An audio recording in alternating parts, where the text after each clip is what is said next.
this is the Planning and Zoning Commission for the Village of Vernon Hills. We need to start with a roll call, please. Chairman Morris, Here. Commissioner Blue, Present. Commissioner Cotton, Here. Commissioner Hesner, Here. Commissioner Heidner, Here. Commissioner Mulchrone, Commissioner Grog. Yes. Okay. This evening, we have a public hearing, case 17-07, a petition seeking approval of a special use permit to amend the planned unit development to allow for certain site plan changes along with certain variations, including but not limited to signage, approval to amend the plat of subdivision, preliminary and final site and landscape plan approval, and preliminary and final approval of the architectural elevations. The property we're dealing with this evening is commonly known as Greg's Landing North Commercial Parcel. It is Zone B1, General Business, located at the northwest corner of Greg's Parkway and Milwaukee Avenue in Vernon Hills. Who's going to speak on behalf of the petitioner this evening? If you'd step forward. Sure, please.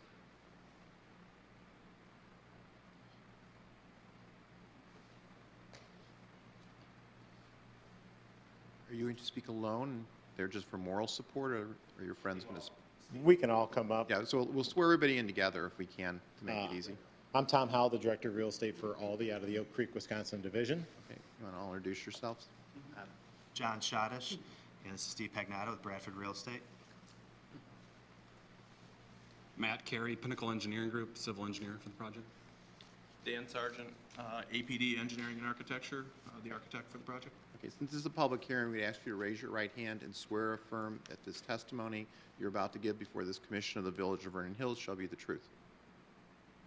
You have to say yes? Yes. Okay. Yes. The primary rule, as I think you know, is you have to speak from either one of the handheld or the permanent microphones, since this is being sent out to the millions. And whoever wants to give their presentation can start. Thank you. Well, I'll go ahead and start as the retailer. I want to thank everybody for having us tonight. We've been working on the project in Vernon Hills for many years. We started our initial concept plans. Aldi was looking into this market in 2014, in September 2014, to come here today, 3 years later. And we've worked diligently with Bradford to come to our agreement in place as we have right now, and with the city, and taking in recommendations from staff and city members and citizens as well to bring you the presentation that we have today. In regards to our project and Aldi as a retailer, does anybody have any questions in regards to Aldi or unaware of Aldi as a retailer that maybe somebody has a question about? Okay. Why don't you give us the thumbnail sketch, since it's a public hearing? So Aldi is a limited assortment grocery store, and in regards to our growth, we are having extreme growth within the United States right now, and our projections of our store count to be up to 2,500 stores here in the foreseeable future, and remodeling all of our existing stores throughout the U.S. So we've been making a lot of extensive changes as a retailer, offering more fresh offerings in our stores, more organic offerings, gluten-free offerings. We also carry non-food items periodically throughout the week that complement different seasons or themes that we bring into our stores to help build excitement. But our overall strategy, we are a private company, we are privately held, and we want to offer the best product at the best price at the highest quality product as well. So that's been our philosophy, and we came to the U.S. in 1976. So in a nutshell, hopefully that explains it. And as Aldi, Bradford, and our architect and engineer, all of us tonight, we've had a conglomeration with the village, and we feel really positive about the meeting here tonight and coming in there. Looking to seek your conditional approval to work with staff on recommended items for us to get to the next level in regards to the timing. As I said, we've worked on this area for many years, and it's very important for the progress of the project to continue to move forward. In our presentation here tonight, we went above and beyond to do some 3D renderings to assist with your review. The drawings that you were provided with our last submittal did not, I guess, go through some of the different architectural features and landscape design and building featured bump outs and the material. We brought all the material samples with us as well. I'll let Dan go into those. He is the architect for the project. But based off the timeline of what we've done and the changes we've made with the site plan with our engineer, and with our first submittal of our concept plan review in May, to start over completely and hire our prototype architect, APD. We left them as consultants to go to APD, and to bring to you today an Aldi concept that is unlike any other in the U.S., based off the comments and suggestions that you provided to bring something that complements the use within this market and I'll let Dan go into those details as well. But to initiate discussion, the site plan, I'm going to go ahead and introduce Matt to come on back up and answer questions for the technical parts of the actual engineer drawings.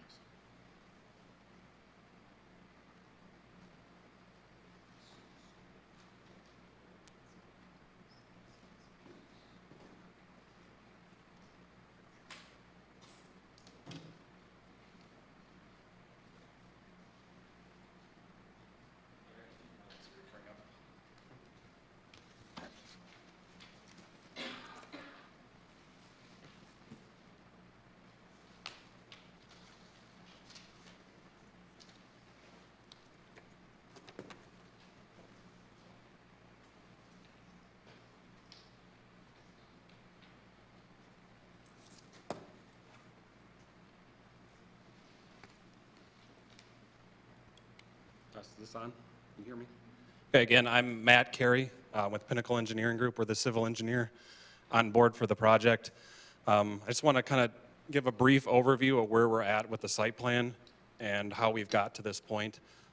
It's really been a collaborative effort, like Tom mentioned, between the team, Pinnacle, Aldi, and Bradford, and also working with the village. The site plan, as you see it today, generally has remained the same with a few exceptions, which I'll get into. The building has always been primarily located in the southwest corner. The entrance has always been up at the northwest corner. Primarily the parking fields are located to the east and to the north of the building. A few exceptions though, however, it was the actual location of the driveway. Before it was actually a little bit closer to Greg's Parkway. As of a recommendation of the village, we actually slid it a little bit further north. And another reason why it's bumped up a little bit further north was that initially we had proposed having the truck actually back in off the private Menards access drive into the dock that you see on the west side of the building here. As a recommendation of the village, they preferred to have the truck actually enter the site completely, head to the east, and then make this back-in movement, which you see this large curved radius here, which has led to that site plan modification. Then from there, the truck would pull out, head back to the north, and make its way to the north. And this actually goes hand in hand with the village, with the preferred truck route, which is coming from the south off of Greg's, heading north into the site, leaving the site, and then ultimately heading towards Menards and exiting at Milwaukee Avenue. So that's what led to the driveway being there. And it also led to the actual lot for Aldi being a little bit larger. Initially, it was about 1.7 acres. We're now up to about 1.9 acres. And then if you actually count this shared access and parking easement area, we're actually up to about 2.1 acres. A few other quick things about the site plan and working with the village. You can see the one-way traffic along the north side of the building. That was another recommendation by the village. The main reason for that was to eliminate cars entering at the northwest corner of the site to exit the site, prohibiting cars from going this way. So the circulation cars would come in, head to the south, get into the Aldi lot, and then go, and everywhere else would be two-way circulation for everyone else. With the angled parking stalls, those actually eat up a little bit more real estate than the standard 90-degree perpendicular parking stalls. Hence as well, another reason why we have to have a few more parking stalls up in the shared area as well as we currently have it proposed. One additional comment we had, I think it was just as of last week, was to add this small little island here, which we have done. Again, it's just a small island, a protective measure between the cars parked and the one-way traffic heading eastbound. So with that, that's basically the site plan in a nutshell. I also have brought the landscape plan as well. Happy to answer any questions you have on either at this time.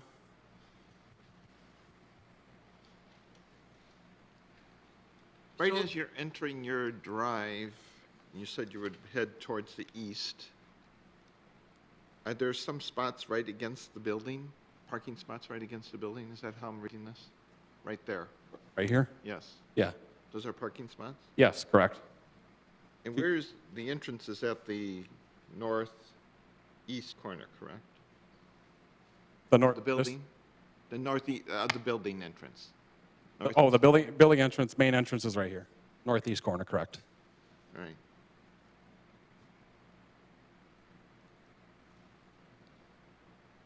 And there's not, is there a parking, sidewalk in front of those parking spots that I first referred to? Right here? Yes. Yes, there's a sidewalk along the entire north face and east face of the building. Is there a reason that you wouldn't put at least some of the handicap spots there instead of having them farther away? You seem to have two close and two farther away positions. You're saying here versus here? Or here versus here? Yes, Here versus here? right. Yeah, I mean, in reality, I mean, the main thing you want to try to have them as close as you can to the entrance. And it's really a horse apiece, to be honest. I mean, this might actually, I think this is actually a little bit shorter where it is now versus having it on the northwest side of the building. Okay.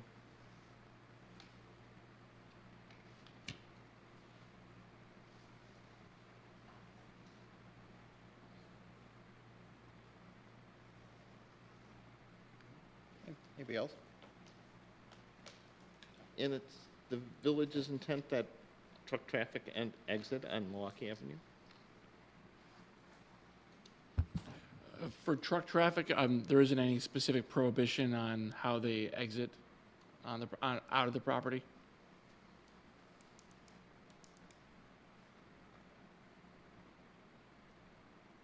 Except it'd be a difficult left turn. It would be difficult of left here. turn north, Yeah. northbound, yes. South. Very likely they'll be utilizing the controlled intersection at the Ennis Magazine and Menards and Greg's Parkway.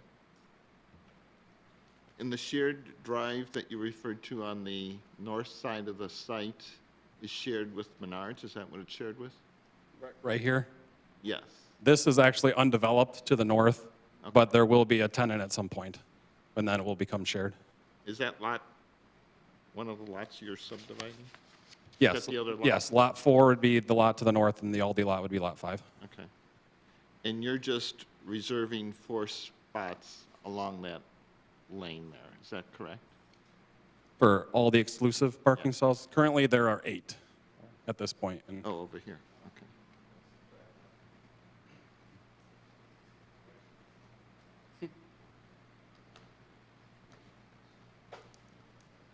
In regards to the shared parking easement area and the exclusive parkings, that was a comment that was brought back to us from staff.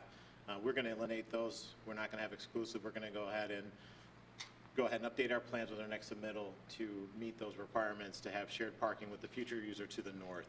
That will be similar to what Chase Bank and Menards do at this time. So hopefully that answers your question in regards to the parking and exclusive parking for that shared access. Okay. Can I ask, do you still have those? Oh, yeah. Could you pick up the one that's right there by you? Yeah, this one, yes, subdivision? yes. Yeah, see a little bit closer. Nope, I'm sorry. There was the original drawing that was up on the board. Oh, the rendering there? Yeah, Up top? yes. Oh, it's behind it. Okay. Now, I've noticed you got a lot of landscaping there. Correct. Don't you feel that the shortest way that people are going to try to go is right through that landscape? I mean, we do provide a sidewalk just here to kind of cut through there at this point. And what type of plantings are in there? Maybe I'm getting ahead of myself because I'm going to landscape. I'm sorry, I'm not a landscape architect, but yeah, there's all sorts. There's a few oak trees, or yeah, I think a few oak trees and some shrubs mainly in there. Okay.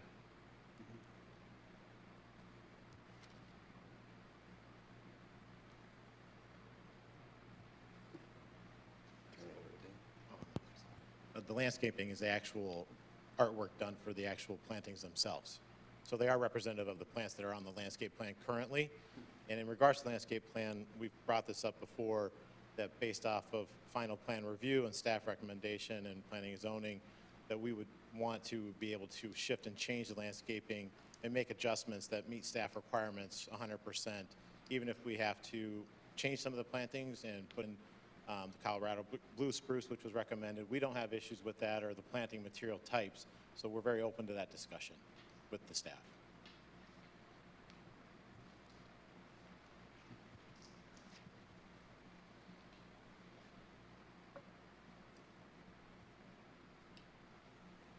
Scott? Please put the site plan back up. So can you explain for me how that main entrance, that primary entrance to the site shifted that far north? Sure, yeah. Initially, it was about at this location, so that this was a straight shot heading to the west.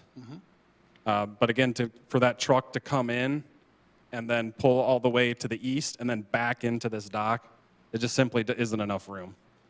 But why would it have to pull all the way into the east when it could follow about the same, it doesn't have to pull in perpendicular to that road. It could funnel in a different way that goes northeast, could it not? Saying up here and then come back? Correct. Yeah, and that's a valid point, but again, this involves the Aldi, but it also involves potential development to the north, so. And is that a mandate? Is that something that somebody said to you as a mandate, or is that your choice? That was a village staff recommendation. Is it a village staff recommendation, or is it your choice? Well, like I said, initially, we had it backing in off the private Menards Drive. But you don't necessarily have to back in off of the private Menards Drive. You could still channel a truck into your site and have room to back it into your truck dock, couldn't you? It would require additional pavement to the north. Are you sure? Yes. Because the entrance and exit as it's represented on this particular plan doesn't work due to the stacking of vehicles on the site leaving the site. That left turn lane, it doesn't make any sense. The right turn lane is the only one that makes sense. The left turn lane does not. And entering the site and then making an immediate turn to the south so you can enter into that one-way funnel, I don't feel that that is a very safe route into the site either. It seems like you were right on with your initial instinct to go directly into the site. Okay, I would like to comment on the separated out left and right turn lanes. Most driveway connections to a private access road, similar to a ring road you'd see around a mall, it's private, the traffic's somewhat minimal. Most of them are 25 to 30 feet wide. They only really have room for one lane in and one lane out, and we're actually separating it out to have a separate left and right turn lane. So you're giving them a bonus lane to take a left. Correct. Like if you look at the Menards to the north and the Chase Bank to the north that are already in, they have one lane at that So location. why did you even show it? Just to help with the stacking for cars to make the left turn, because most cars will end up probably turning left out. One car does not fit in that little recess down. One car doesn't fit in there to take a left. If you have just a Tahoe, or you don't even have to have a Suburban, you can't even fit in that little bit there and have another car fit next to you to the right, taking a right.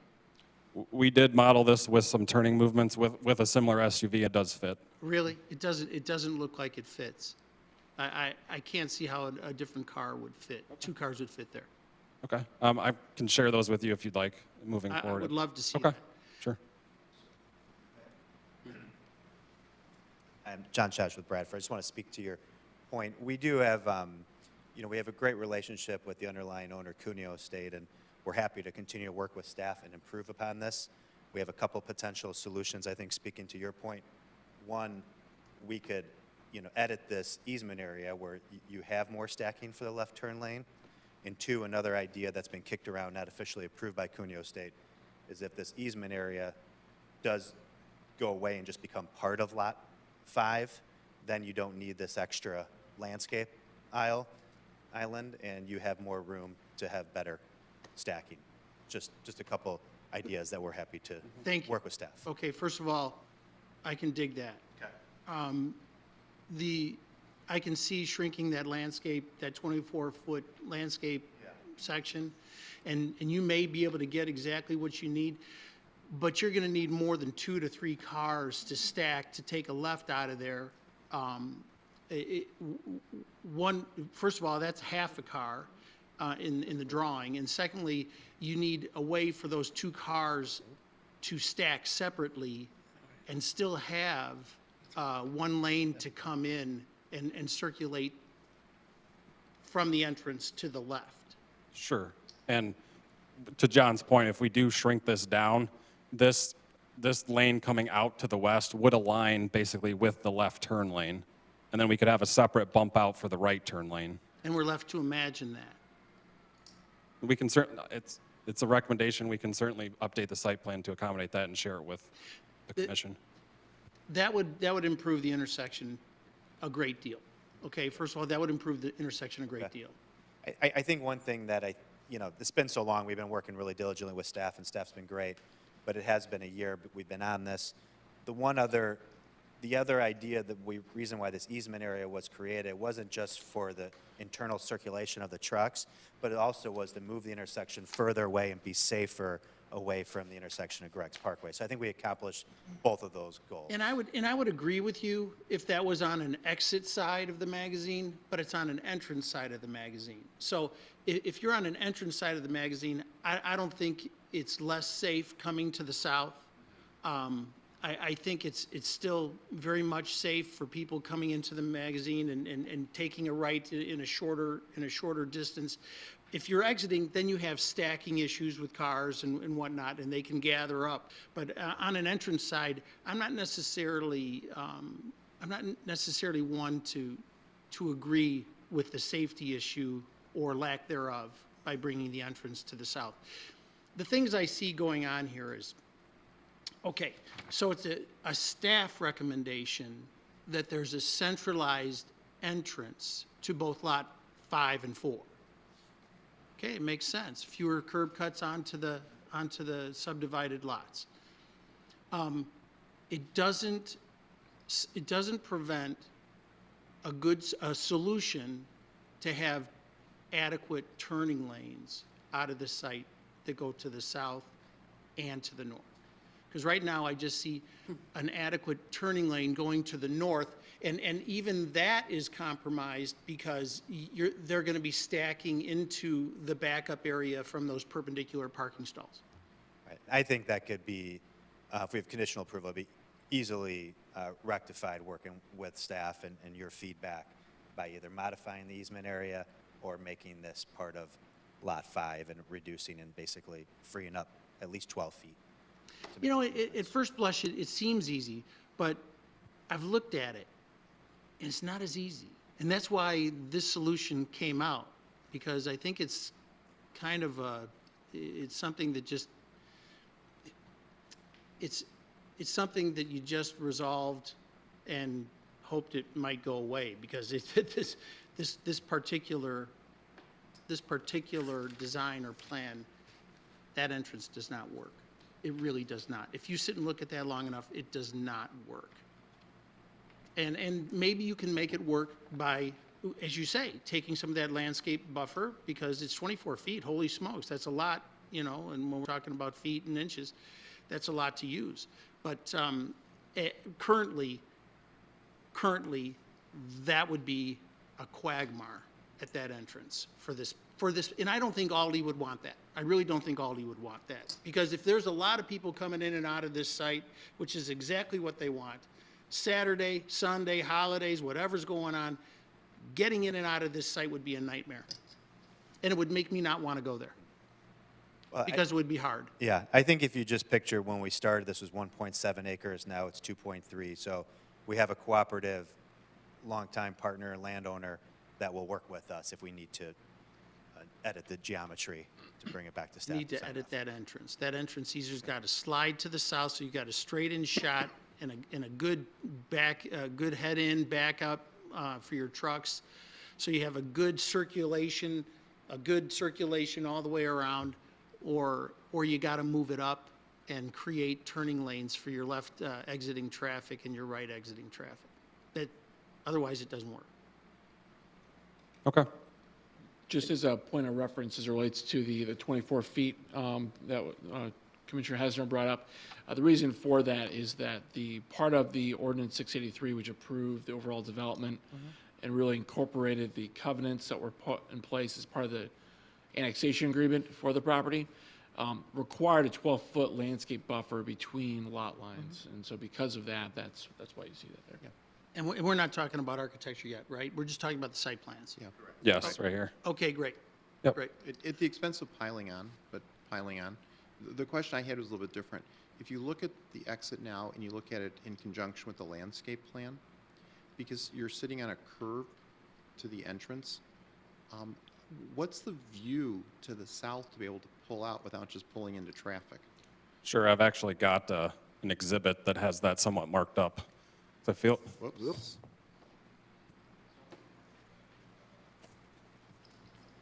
I felt like that question might come up tonight, so. Okay. So you're looking kind of across the Yeah, landscape. from a site perspective for the site, just kind of in a nutshell, when you're leaving the site, you're on a little bit of a ridge. You're up about 3 to 4 feet from Greg's Parkway to the south and Menards to the north. Looking to the north is a clear shot, no issues there. Looking to the south, just looking at some rough IDOT standards for this, somewhere in the neighborhood of about 250 feet is what is recommended based on this type of scenario. So as you can see, if you have a car here and a car here and the line of sight is the blue line, there might, as per this plan, be a few issues with these trees. And that's something we can certainly resolve and work with staff to get that resolved. So you have a nice clean sight line looking south. All right. Anybody else? Okay. Anything else? Okay. Turn it over to Dan with architecture. Okay.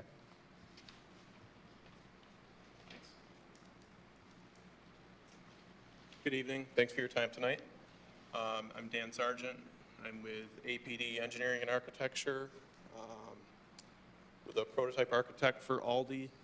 I've been the prototype architect since 2008, so I've done my fair share of Aldis.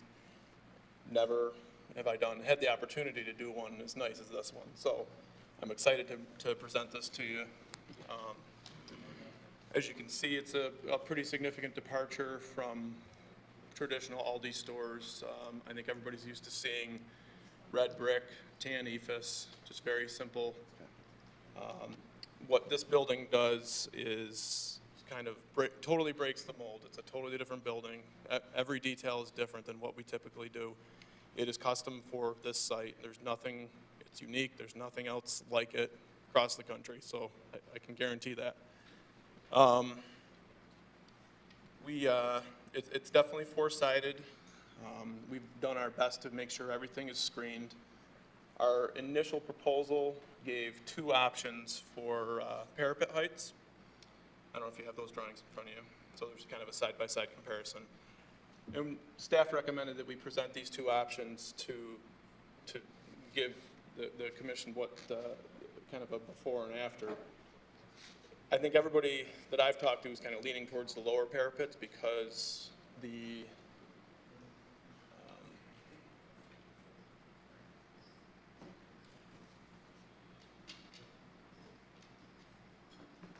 portions of the short wall that faces Milwaukee Parkway, or Milwaukee Ave, sorry.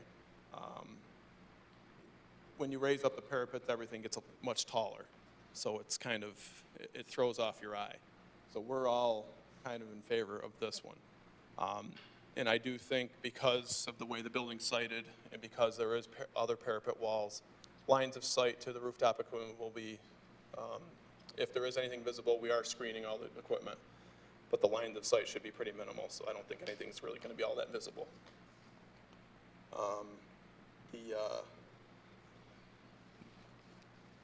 Facing Milwaukee Ave, the angled roof and clear story glazing really gives a lot of pop and a totally different impression than the traditional building. So this is all facing Milwaukee. This is like a Cal wall material, which is a translucent glazing, more energy efficient than glass. So that's kind of why we went with this, and it really knocks down any glare, kind of diffuses the light. It glows at night, so it's really kind of an architectural statement on that most prominent side of the building. These are all, there is exterior cart storage, but everything is screened by a knee wall with glass on top of it. The carts are not any taller than this wall right here. So that came up initially, and we've kind of resolved that because they disappear. The side of the building that faces Menards is,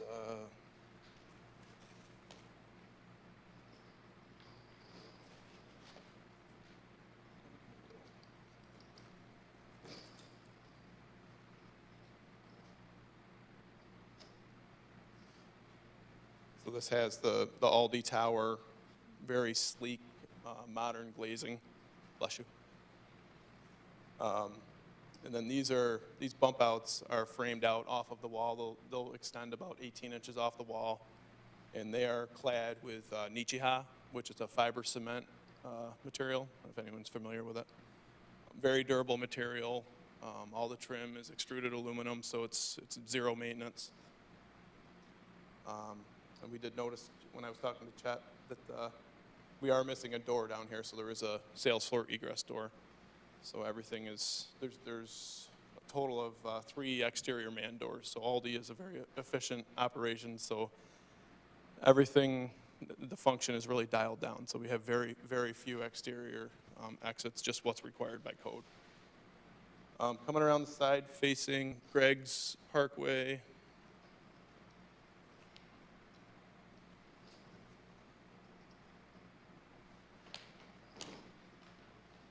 We've pulled architectural elements from the other 2 sides of the building. Down here, we've developed some asymmetry. This is kind of where the utilities are. Chet and I had a quick conversation about that, so we will definitely work as a design team to make sure anything that's ugly gets screened. Gas meter, the transformer, the CT cabinet. Similar bump outs along the side of this wall, and then the same Cal wall material up at the top on the corner. The loading dock bump out is usually kind of the toughest eyesore to hide, but we managed to camouflage it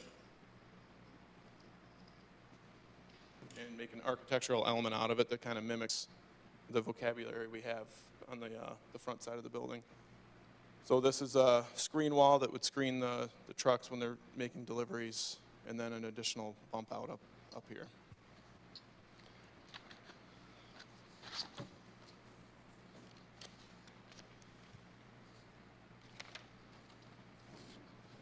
That's the west elevation we're looking at there. This is facing, yes, west. Just double check. That's west, yes. Yes, that is the west face. Oh yeah, thanks. Right. So the lower drawing is a cutaway view without this truck well screen wall. The wall is 8 feet tall. So there's a portion of the truck that will be visible, but should be obscured by the landscaping when it matures.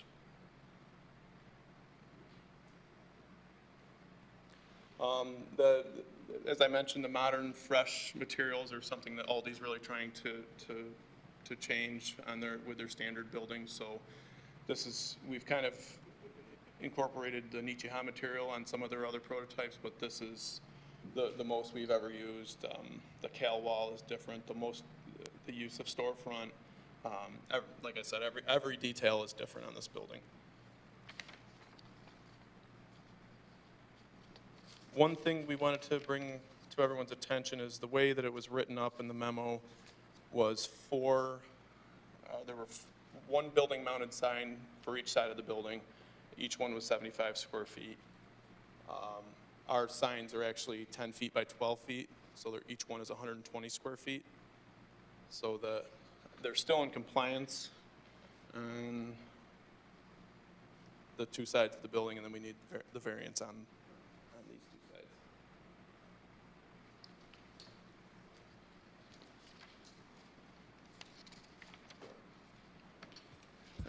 So what he's indicating, on the west and south elevation, they're permitted to have wall signs up to a maximum of 150 square feet.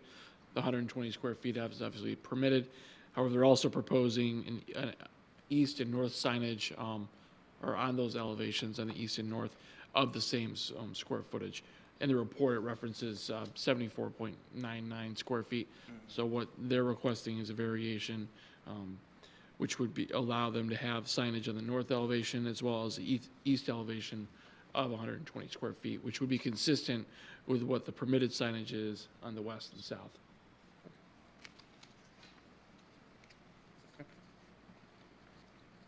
How are the signs illuminated? Yes, they're internally illuminated LED. LED. Yep. And these are slightly older drawings, but this is the new Aldi logo. You also mentioned something else was illuminated. This cal wall material, it's not internally illuminated, but it is a translucent material. So at night, the interior lights of the building would make that glow. So that is a clear story. It's not clear glazing, but I guess you could. It's a term for windows, so it's a clear story. Yes, it is a clear Okay. window. And that would be illuminated, like you said, from lighting within the building. So that would be something that you could see from the exterior as a light. Right, similar to these. This window and that window are both clear story windows as well.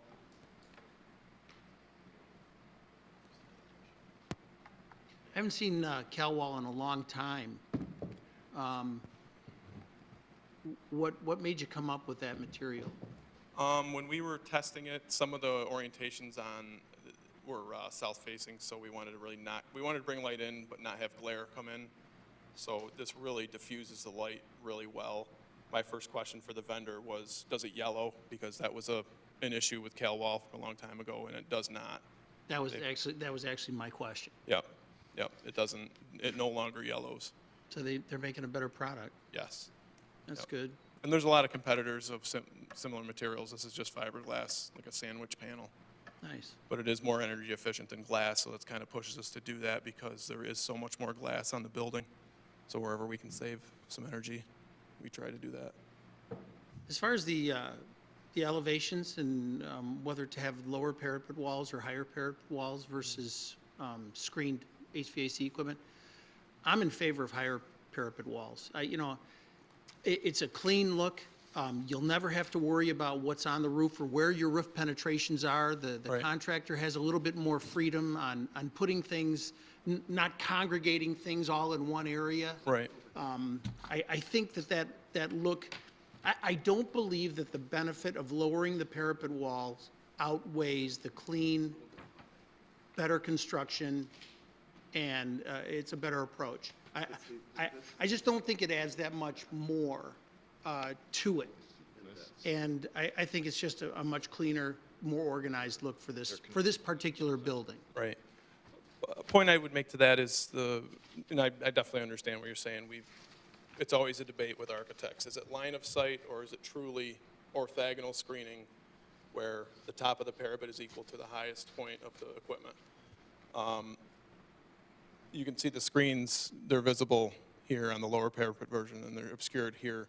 But the reason I've been leaning towards this is partially due to line of sight because, the closer you are to the building, the less you're going to see on the roof. There are parapet walls there now.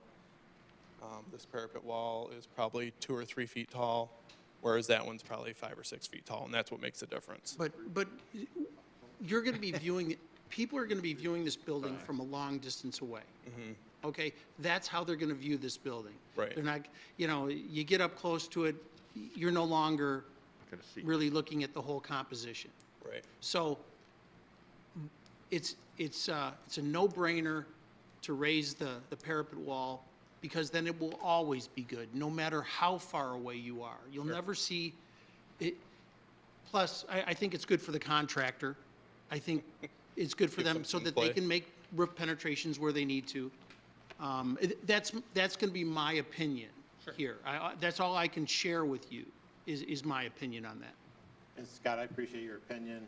We were fine with the raised parapet or lowered parapet. That's why we submitted to staff that way, and staff recommended for us to go with the lowered parapet.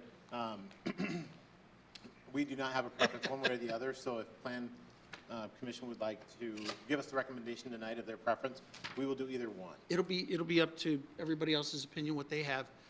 As far as the signs go, I have absolutely no problem with 4 signs, and the reason being is this village, this commission, we ask these buildings to be 4-sided architecturally.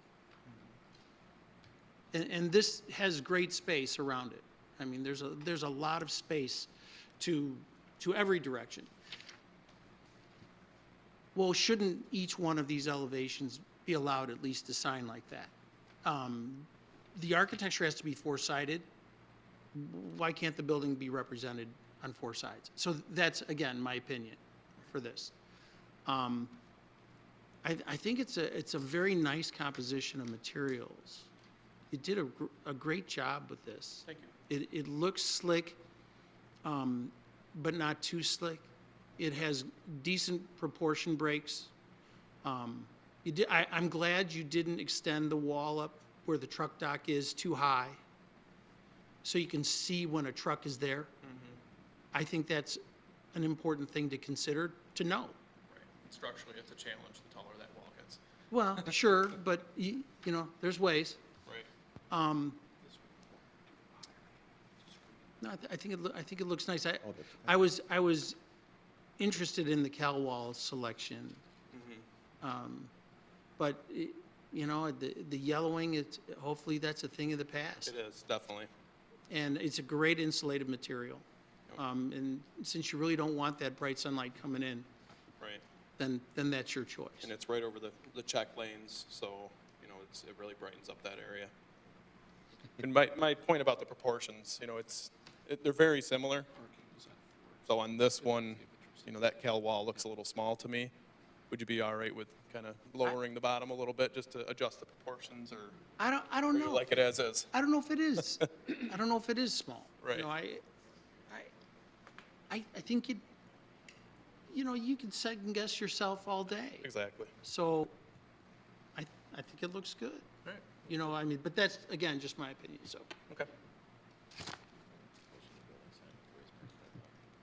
What are the hours of the truck deliveries? In regards to our truck deliveries, so we have our own direct deliveries coming from our warehouse, and we can have those come overnight, before our hours of operation, or right after close. We operate from 9 a.m. to 8 p.m. Monday through Sunday now. So in regards to our truck deliveries, on estimate, we're talking 7 to 10 trucks per week.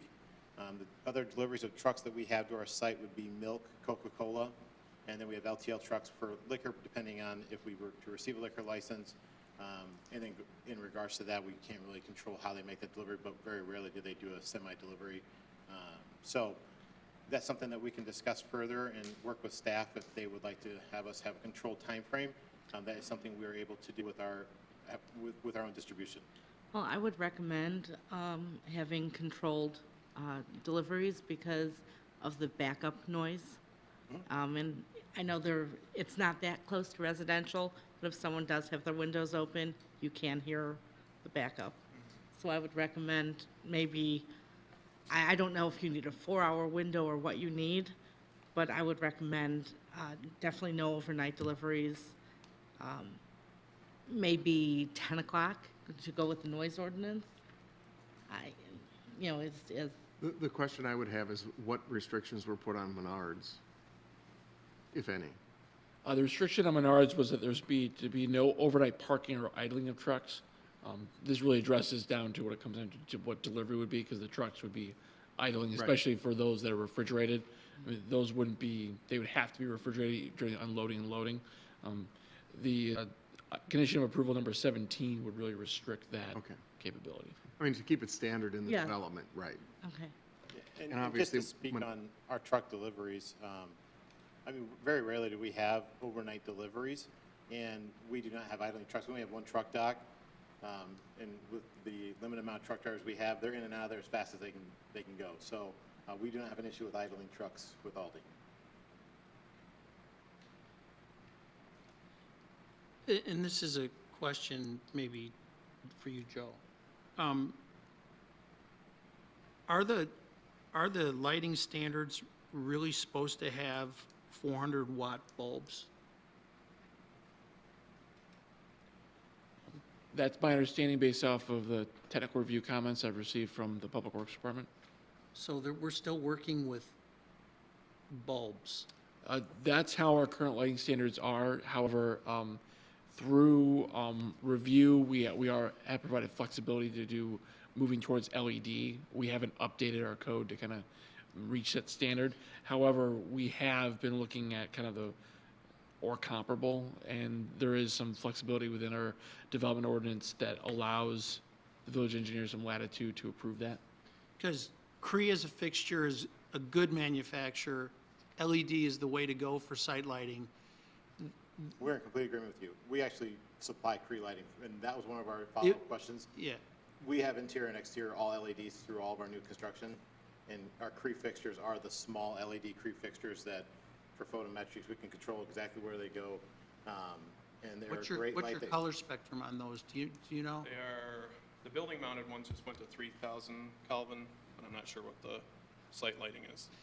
But you can match what those 400-watt bulbs are that we're talking about. You can get very close to that lighting spectrum. Right. So we should say that if you're okay with that, you know, they can work with an LED that matches the color spectrum. Yeah, and really where this was taken was from the Menards ordinance, because we want to make sure the development was consistent across the board. And lighting is, especially during the evening time, really, I mean, you can tell when lighting's different from one side or not. Are those fixtures at Chase LED fixtures? Off the top of my head, I'm not sure. I believe they are. I'm almost positive they are, but I'm just saying. I believe they are. I just drove by. So, I mean, it's in the same development. Yes. So, Within the entrance magazine, it's also LED. you know, and hey, we're getting caught in technology nightmares every day. So, you know, there's new stuff coming out, and I'm just going to submit as a thought moving forward that they should try to use the LED standards. We should change the ordinance, working for a lighting company, it should be LED. And even if we would decide the Kelvin, I mean, 3,000 is very common, 2,700 is a warmer light. You don't want to get to 4,000, you can get to 5,000, but it's such a white light, it would be invasive. Right. And you really don't want that. And then converting the wattage equivalent into lumens is very easy, yeah. One more on landscaping.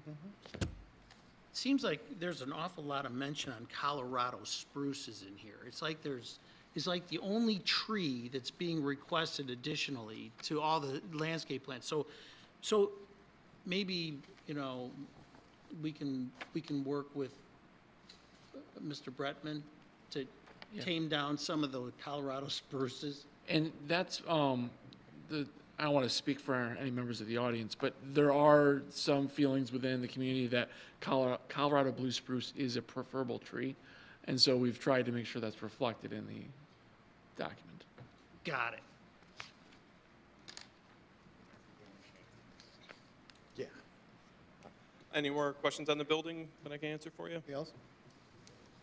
Thank you. Okay. And we were working on, because we've actually been discussing the access issue that you brought up and the stacking of the vehicles.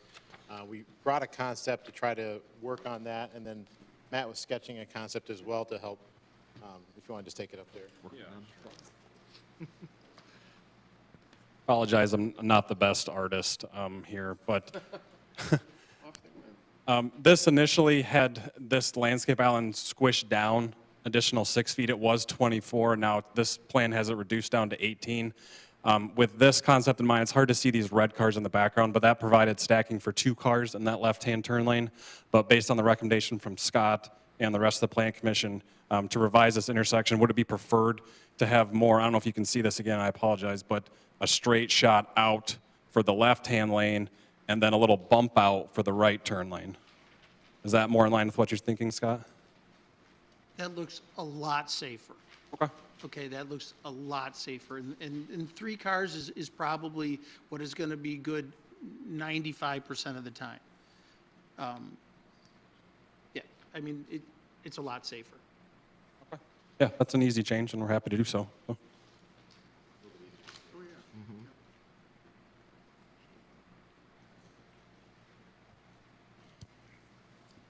Okay, what else?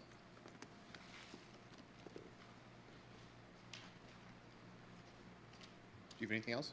No, I thought I had a question. All right. This is a public hearing, so this is the opportunity if anyone from the public wants to speak with respect to the requests this evening. You can come forward. We ask that you indicate who you are and where you are in the village. Make your comments. Good evening. My name is Chet Liss. I live in Greg's Landing. I live at 515 West Torrey Pines Way. And I was at the original meeting with the village and Aldi's when Aldi's proposed their original design. And I have to say that I looked at this new design. Joe Carey helped me go online and look at the online design. And I'd like to say that the new design is greatly improved over the original design. I'll throw in that, however, there are some improvements that I would like to suggest. The building design. I thought that the raised parapet was better than the lower parapet. I thought it was architecturally more aesthetically pleasing, and I thought it did a better job of hiding the air handling equipment on the roof. So I recommend going with the raised parapet. The west elevation. I'd like to recommend that on the west elevation that some additional real or false windows be added to the leftmost wall. The west elevation, add some additional windows, either real or false, to the leftmost wall. Make sure that the left wall and the right wall are bumped out. The drawings that are on the webpage do not reflect bump outs, so I could not tell where the bump outs are at. So make sure there's a good deal of bump outs. South elevation, add some real or false windows to the middle wall. So south elevation, add some real or false windows to the middle wall. Then on the south elevation, add something to the right-hand side to hide that door, gas meter, etc. Now you have a nice architectural, aesthetically pleasing wall there, and all of a sudden you run into the door, the gas meter, etc. So put something in there to hide it, landscaping or something else, but definitely hide it. All elevations, make sure that they do have bump outs. The Aldi sign on the building. I say only allow one sign total per building. So one side total per building, that's more than enough. You add 4 signs, it's all of a sudden aesthetically, it starts looking like a strip mall. One side, and whatever side they want to use, I'd probably recommend that either the north side or the east side, which is the main entrance. So one side, one's Aldi sign on the building total. Okay, as we have done with Lowe's, Menards, Staple, and the bank, I propose that we change the Aldi sign to be consistent to what we did at Lowe's, et cetera. If you look at the Lowe's store, a lot of comments, boy, that thing is beautiful. You know, instead of the standard blue sign, which looks ugly, et cetera, for Lowe's, we got Lowe's to put in a neutral brick on the background and strictly white lettering. So Lowe's is strictly white lettering. I am proposing the same thing for the Aldi sign, some sort of neutral color background, and Aldi's only in white letters. That is, so remove the blue, yellow, and red background, strictly white letterings. All signs, do not allow any sign variation. No, Vernon Hills has done a good job with their ordinance on sign sizes. And over the years, I've seen that a lot of variations to the sign. Don't do it. We have a standard, maintain the standard. Do not allow any setback variations. I don't know if I saw any setback variations, but if any come up, do not allow them. Whatever we say in the master plan for setbacks, maintain it. Also, in terms of truck delivery, put something in the agreement between Aldi's and the village that says Aldi's shall have in their operational specs that they should tell all their truck drivers, do not use Greg's Parkway westbound. Do not come in on Greg's Parkway from the westbound from Butterfield, and do not exit towards Butterfield. All deliveries should be from Milwaukee Avenue. Landscaping. There's a smaller island in the southeast part of the parking lot. It looks awfully small.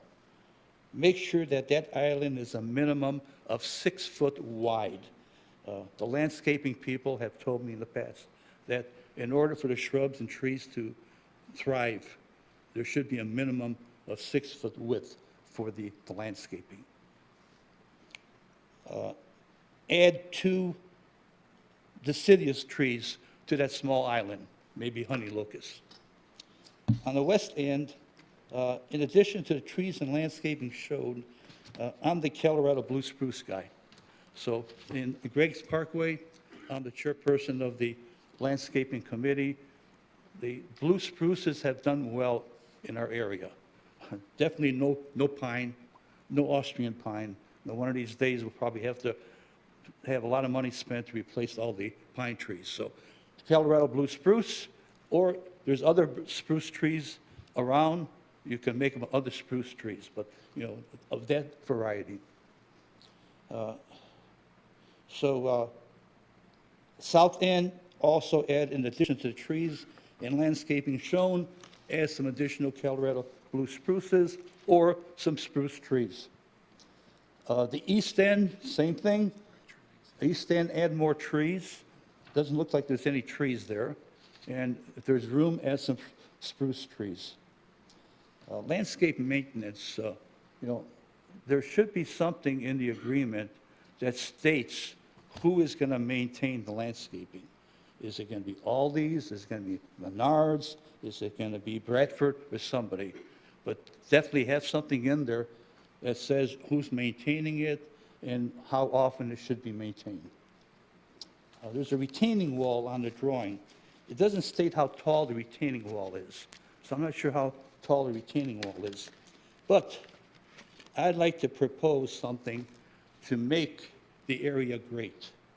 What I'd like to propose is combine that retaining wall with the pond and create a waterfall feature, similar to the waterfall feature that they have in Wheeling.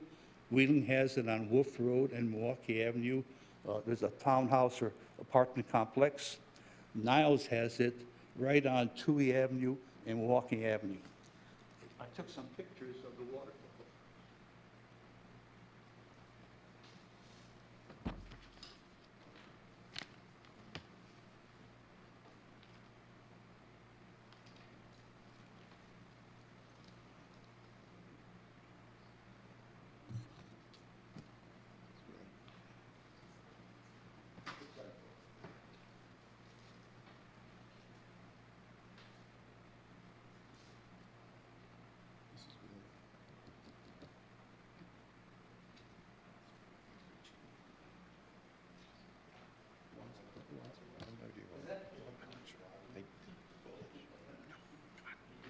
I mean, they built that massive one in Dundee. I think that was through Okay, I realize some deal that. this is out of the box. However, hey, let's make Vernon Hills, let's make a statement. Let's make a statement for the shopping center. I mean, it will look great. Main entrance, we already have a need for a retaining wall. We already have the pond there, and put in a waterfall. I mean, not only would it look beautiful, it would actually, from a marketing standpoint, I think it would make a statement. You know, people would see it. I think it would draw more people. Expense-wise, sure. is probably a little bit more money. However, in the overall scheme of things, you spend a lot of money on marketing. This is a marketing cost. So boy, I can't emphasize where I sure would like to see that waterfall feature. And then lastly, I know Aldi's does not have shopping cart corrals, and there's none shown on a drawing. However, if for some reason somebody says install shopping carts, just like we did with Menards, Menards is putting in shopping carts identical to the nice ones that are at Mariano's. So, thank you. Can we ask one question so our record is complete? Sure. Are you speaking as a resident of the village or as a representative of the homeowners association? Although I am on the board of the trustees or on the board, and although I'm the chairperson of the architectural committee, I am speaking as myself. Okay. Okay, for myself. Fair enough. Okay. All right, anyone else want to speak?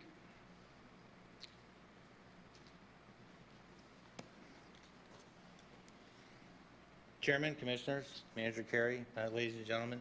For the record, my name is Kevin Borgard. I live at 1871 Turtle Bay in Greg's Landing in Vernon Hills. I'm the Vice President of Greg's Landing Homeowners Association, but I am not speaking on behalf of them. I'm speaking solely for myself. When I originally wanted to come up here, I wanted to talk about two things, but one thing came up. I'm going to talk about that briefly. Before I get started, thank you for letting me pick up this microphone. To make sure I don't take it with me, I'm putting my quarter there.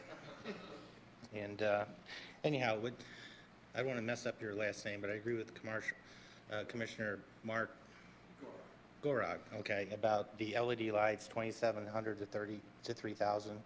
That would be perfect. I agree with that. The second thing is also fairly simple. I guess I'm in between Commissioner Hesner and Chet. Being a developer, I understand the importance of signage. For southbound Milwaukee traffic, you definitely want a sign on the north side. For northbound, you want on the south side. The front entrance is on the east. I would ask that there not be one on the west, which faces the residents of Greg's Landing.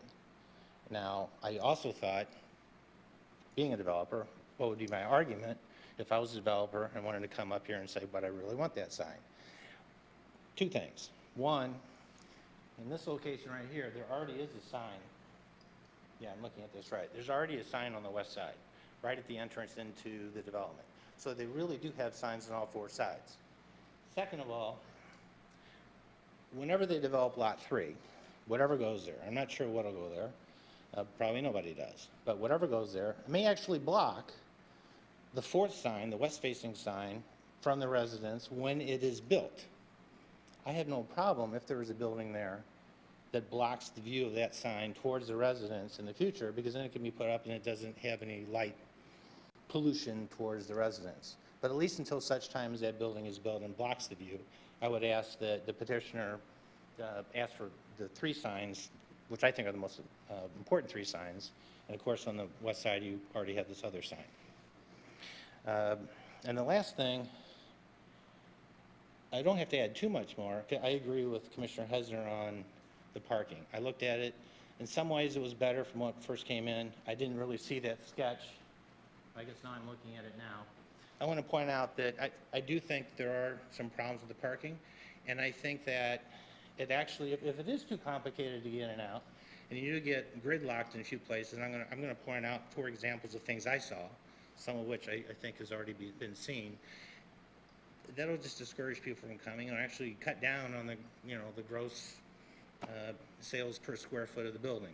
One of them is the truck loading, was already alluded to. They basically have to pull in and then back in. If you look at right here, you have a right out, a left out, and of course an in. And then here you can go right into the truck, you can go right into the one-way parking, or you can go left into this parking. So you kind of have like 7 different movements all in one location. And when this truck backs in, they're covering up all 7. And while that's going on, no one can move in any direction. And leaving, it's the same thing. Now, if you go forward with the original design, I'm not sure most 18-wheelers would be able to negotiate that turn to the right. The way it's been modified here, you probably can. Coming straight out is definitely better, so the modification here is better. So I agree with Commissioner Hesner. What you saw, I saw. Let's see, number two, like this space right here. I don't know if, I guess everyone can see when.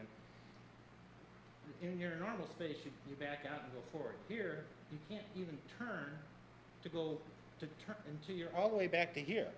There's cars gonna be coming in. This is a problematic spot. Here, you have one way only. You can't turn left because this is one way. When you're here, it's right only. Okay. When you're coming this way, I don't know if you're gonna have a whole bunch of signs here, no left or no right, no. If people see a spot in right in front, I think they're gonna do that.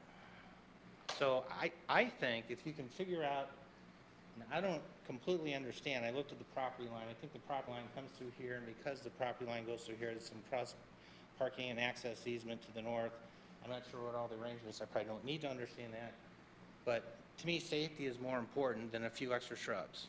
And so if a variance needs to be granted for that, or they need to rework the agreement, or Bradford and Cuneo and Aldi need to rework their agreement, I have no problem with narrowing this, widening this, so you have two ways all the way around, so that there is no confusion. No matter which way you want to go, you can go safely. There's only, based on my scale and my small drawings I had from the internet, they're only a couple feet short here. And so if this can be narrowed even a little bit, I mean, I'm all in favor of landscaping, but in favor of safety more. And so I would like to see that improved. And then the pedestrian flow, I mean, for the most part, is good. If you really did, especially if it's this wide and you're this far away, one down here, people park here. I've been in several other places, you have too. Are they gonna walk all the way down here and all the way? They're gonna cut across here. So either, you know, just add another sidewalk or something in there so, to make it easier. And so basically I'm in favor of Aldi. My wife loves Aldi. We make a trip to Mundelein a couple times a month. Everything I said is not because I'm opposed to Aldi. I actually want there to be one here. So they're just minor critiques. Remove one of the signs and make which it seems like, make the parking flow and for the cars, the trucks, and the pedestrians safer, and I'll be very happy. Okay, thank you. Thank you. Okay, anyone else?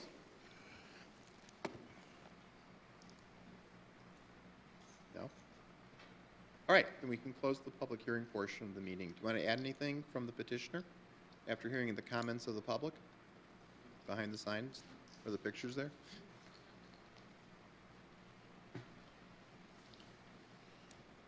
So in discussion to the site plan, we were discussing it while he brought up the points, and I can let Matt discuss the portion of the drive and the reason behind the one-way. Yeah, sure. Again, the main reason for the one-way access was to prohibit the traffic from or exiting the site out the northwest and then interrupting circulation through here.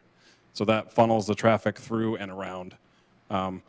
Over here, we have do not enter signs, and we can certainly add another one here and add a stop bar or some kind of additional striping to make that clear as day.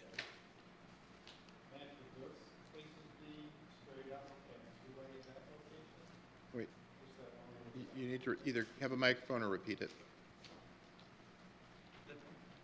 The question, I'm just looking at the drawing.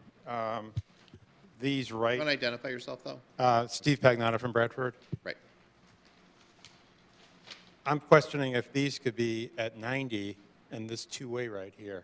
So to the extent people want to circulate around, you have that ability and limit the one-way traffic at this location. And they certainly can. Again, that was a village staff recommendation. And at one point, I think we did have that rotated to be perpendicular. But certainly work to make any of these minor adjustments moving forward. So, Okay. What did you think of the suggestion of a second sidewalk in the here. across the island? Yeah. Yeah, that'd be fine. Just some of the landscape would have to be modified, but no problem with that. And how many spaces do you actually need for your store? Do you think? Not what code says, but what do you need for your store? We need a minimum of 95 And what to do be you a have? valid site, and we're at 98 right now. So, right there.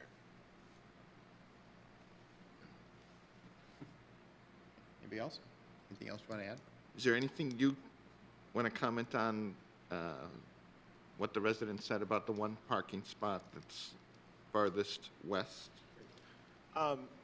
In regards to the one parking stall, and in regards to the comments of working with the Cuneo Estate to change the shared access area, to do a bunch of other different items, that one parking stall, I think we can address and take care of. If that's one stall that has to be taken away with all the other adjustments, it's not going to be a deal point for us.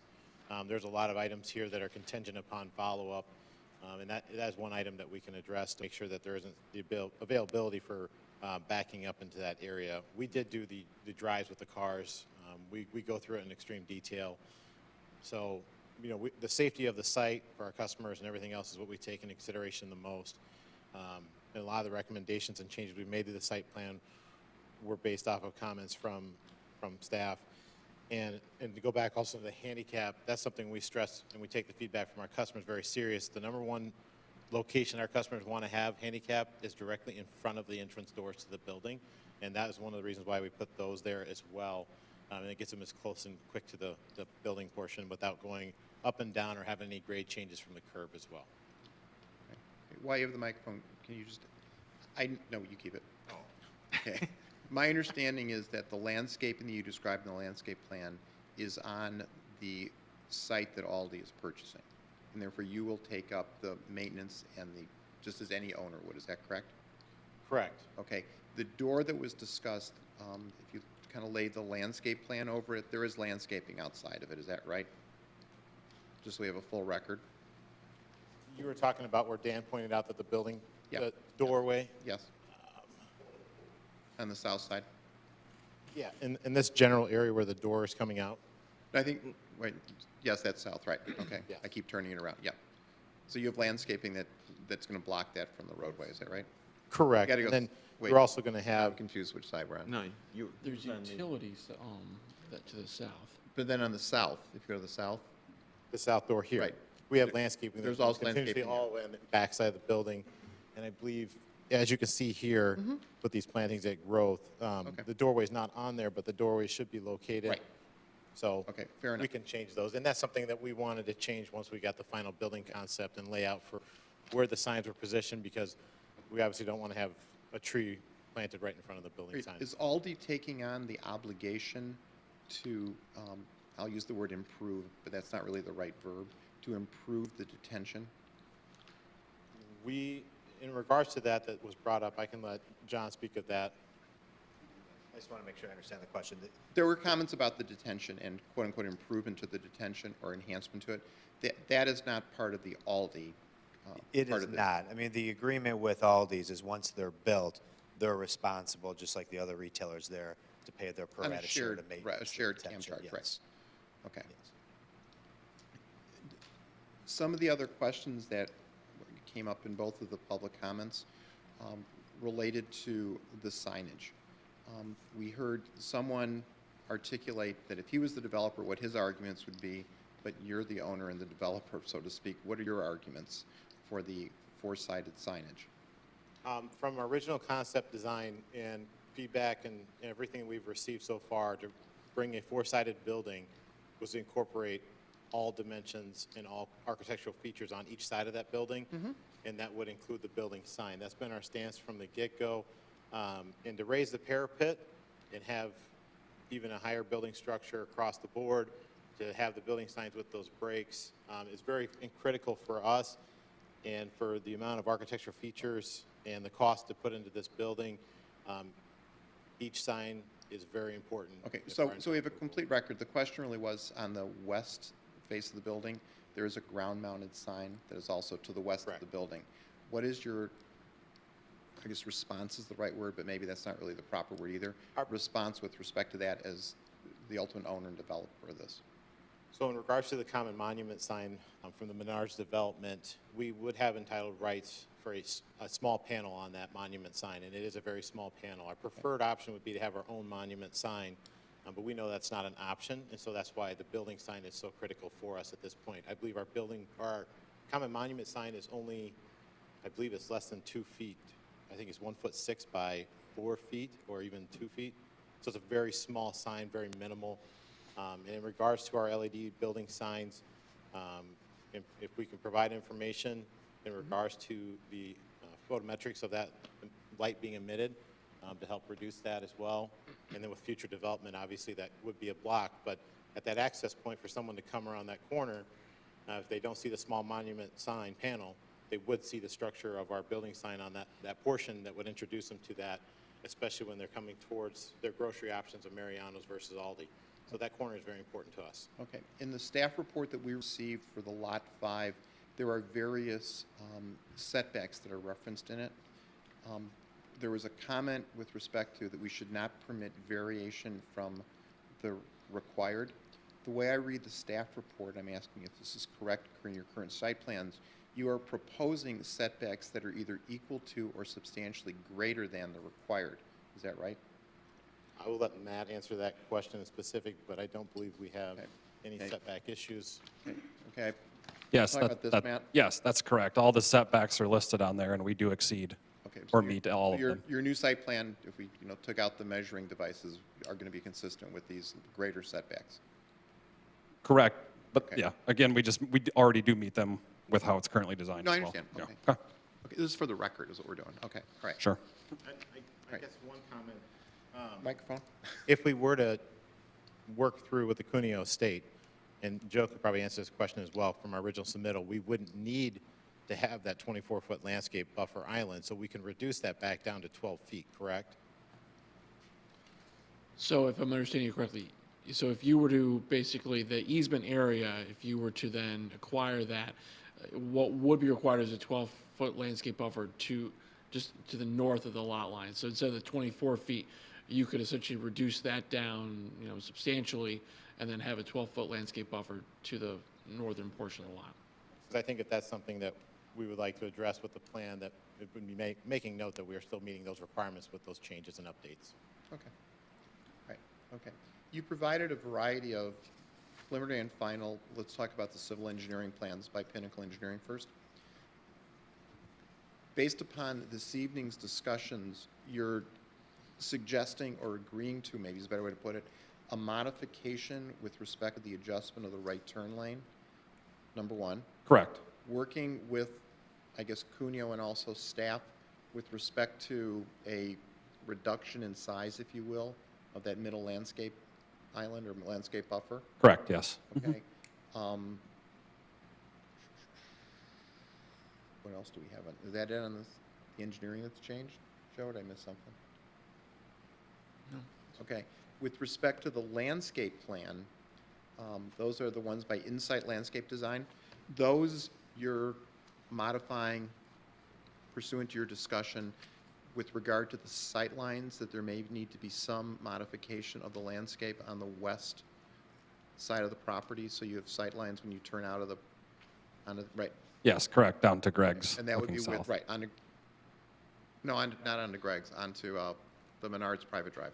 Yes, but Right. looking south towards Oh, right, Greg's. yes, I'm sorry. That's right. Okay. And you're going to continue to work with staff with respect to the individual selection of species, on the various islands, et cetera? Yes, Okay. Do all of the parking lot islands, they're all sprinklered or irrigated, whatever the right word is? yes, they will be. Mhm. Okay. And they're sufficient in size to actually, encourage or promote or permit plant growth? Yes, that's correct. I think there was one mentioned earlier at the south end. Yes. It's a little bit smaller, but the main reason for that is we actually need a fire hydrant there to meet fire code. So that'll eat up a lot of the real estate for any plantings. Fair enough. Oh. Okay. On the architectural elevations, right now, there's a condition of approval in our staff report with respect to raising the wall for screening of the truck loading dock. There's been a lot of discussion here that it's of such a height that there is at least some of the truck visible if it was sitting there. Is that right? Correct. Okay, so before we ask you, I guess we need to kind of ask the commission in general, do we have some sort of consensus as to what that might look like? I think it's fine the way it is. I agree. I don't think the trucks are gonna be there that long. I would agree with that, too. I'm okay with it. Okay. Would you like to dispute that, or do you want to comment on that? To keep the truck wall at 8 feet, Yes. I would prefer that versus Okay. getting any taller. Okay. The next question is, there's been discussion on, high or low, whatever the right term is architecturally. I'm a lawyer, not an architect. For the parapet wall, let me say what my comment is. Not architecturally, it's more concerned about upkeep. Is that parapet wall is kind of permanent like a building is. The screening, not necessarily so much so.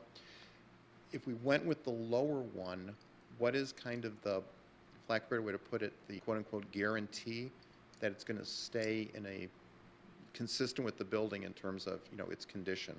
The screening material for any air handler gets mounted right to the unit. It's all aluminum frame, and it's like a PVC material that could be color matched to the building. We actually have a sample.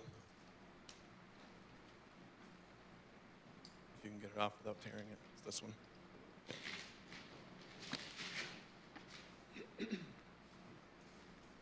So if it was screened, these it's called Invisor Cityscape. So it's a kind of a PVC or plastic He's material. probably the one to show it to. I already have my opinion. I already have my opinion. So it is when we do screening, it's not just rinky-dink screening. It is bulletproof, and it probably Bulletproof is a very bad choice of words. But go. sorry. It'd probably add $40,000, I would say, to the construction cost. Any larger screens are steel post mounted, and then there's panels that slide on those for access to the equipment. And then smaller screens for air handlers would be unit mounted, so they don't touch the roof. It's just aluminum structure that gets attached to each unit. Okay. There is no question that it's a quality product. Okay. There is no question that it's used a lot and that it's effective. I don't think that's the question on the table. The question on the table is proportion, view, how you're viewing this building. I think there's more to it. So that's what I'm going to base my opinion on. Fair enough. Okay. Anybody else have a And thought? I think the other thought is, personally, I don't think there is such a thing as good-looking covering for units, to be honest with you. The parapet eliminates that need, gets up there. It all works well with the building. I would not go with the screening myself. So if we have this option, Yeah. we have the option. Jerry? I guess I would ask what you would prefer. If you have a preference. Both of them, I also like the taller parapet walls because they do the most effective job at screening. Unless you're above the building in elevation, you will not see anything. Okay. But I know also in reality, a lot of line of sight requirements, is it from on the site? Is it from 100 feet away? Is it from the sidewalk, center line of the road, right of way? The farther away you get, the less likely you're going to even notice that there's anything on the roof. So I really could go either way, but I would agree that higher parapets do a more effective job at screening. Okay. I'm in favor of higher as well. I am too, and, we can make our suggestion and pass it on to the village board. Okay. So we could save you $40,000 if we went with higher? Oh, no, but you're adding money because you're. I know. 600 lineal feet of 6-foot-tall wall. It's always a trade-off. I know. I understand. Hey, he already committed, so. Okay. All right. Okay. I think we've addressed most of the comments and the manner by which the drawings would be quote-unquote modified or changed based upon this evening's discussions. I do have one, this is now a personal comment, not more of a general one. The site circulation is very convoluted, I think. I think the suggestion about maybe having only a partial one-way is a lot better. It seems very convoluted because, at least in our experience, we've heard this all the time, that people follow what's marked on the pavements, but they really follow the course of how's the best way and the quickest way to get to my parking space. So I see it as difficult, on it. As I said before, my big concerns is that, if a truck pulls out of that dock, irrespective of the way the entrance is shaped, I can't see it doing anything but going north because that'd be quite an impressive turn to go south out of it. So I think it is going to, by definition, trucks are going to exit out through the parking lot onto Milwaukee. I am concerned about the sight line, but that's something I think that, you know, between staff and your landscape architect, you're going to have to work on, because it's sitting on a curve, and I know that it's going to probably carry a relatively modest speed limit, which will be honored perhaps in the breach, if at all, you know, by people rushing, you know, to either get to your store or to Menards. You know, so I do see that as, you know, an issue on it. I appreciate the way the line was drawn, but I think if you start drawing other lines through it as it curves, you know, it's going to create problems if people stack there. So that's a concern for me as well. I don't know about anybody else, if they have any comments. Yeah, there's one. It's, but it's a broader scope comment. It's based upon, it's about the detention pond itself and the site allocation for Lot 4, the amount of site there is for Lot 4. That the detention pond, you know, if it was narrower and longer and accommodated the same amount of water, you'd give more usable space to Lot 4 and possibly more to Lot 5. And maybe some of these issues could be easily accommodated with a little bit more space. But I guess the question is, does our review of the preliminary and final subdivision just subdivide it, or go to that issue as to how the lot's then used for the detention? Is that going to, where does that come in? You know, that's why I said it may be a broader issue than what we're, you know, inclined to address tonight. But it seems like that small piece that's at the far north end of the detention pond as it exists, maybe part of that could be used. You know, I know I'm bringing up a little bit of a tough. Right, Scott. The detention pond was constructed at the time the larger development was put together. I think the goal here is, at the time this next lot's developed, there's a number of options as it relates to detention. There's the potential to increase the buildable area along Milwaukee and reconfigure the pond. There's the potential to, in fact, go underground with some detention to increase it. So I think we need to play it out. When the next user does show up, we'll figure out what the final configuration of the property is. But we agree, given the configuration right now, there's a minimal piece of property either at the entrance, which could be expanded, or you can in fact do as you suggested and make the lot deeper from the other direction. So I think that needs to be presented at the time there's a specific user for that remaining lot. I guess the only question I have for you is, oh, I'm I'm sorry, sorry. do you mind if I add to that?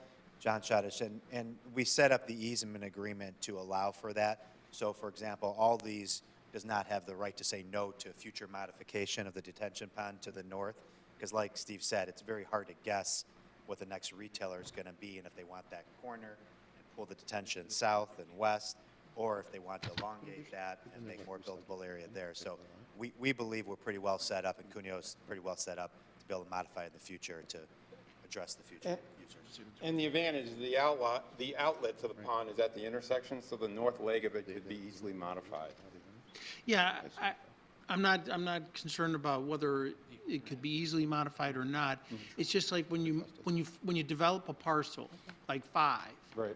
And then later on, you modify the detention, you may not be using all of what you could have in Lot 5. So let me just make sure I understand. You know, I think what your point is, if you were to start all over a year ago and make the recommendation to stretch this pond and pull this land back here. Right. I think it's counterintuitive, because the goal here was to push everything to the north. So then you really have this dead space. I think it's more important that we do this right when the next user's here, because we just don't know who that user's going to be. If it's someone that says the only way I'm coming to Vernon Hills if I'm truly at the corner, then we got to move this pond south or west, or maybe go underground. So I don't think this hurts any of the flexibility of the next phase development. I think it really enhances it, because you're set up nice with this centrally access point, so you can limit future access points. You have this we just recently agreed to. This is all shared parking and future shared parking, and you still have the ability to modify the pond per the underlying docs. You all are the developers of this land, so I just wanted to bring that forward to be heard, more than anything. Thank you.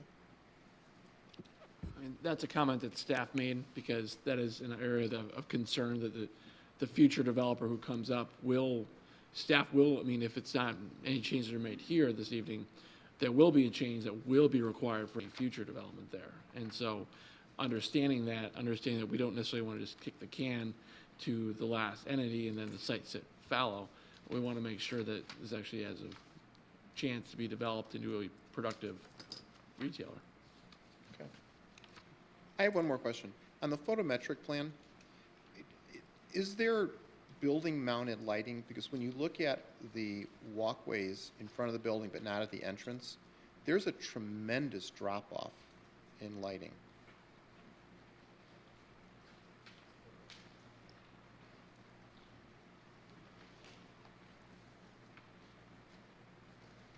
Like, for instance, if you go towards Greg's Parkway, on the eastern face, you know, basically right in front of the entrance, you're at what?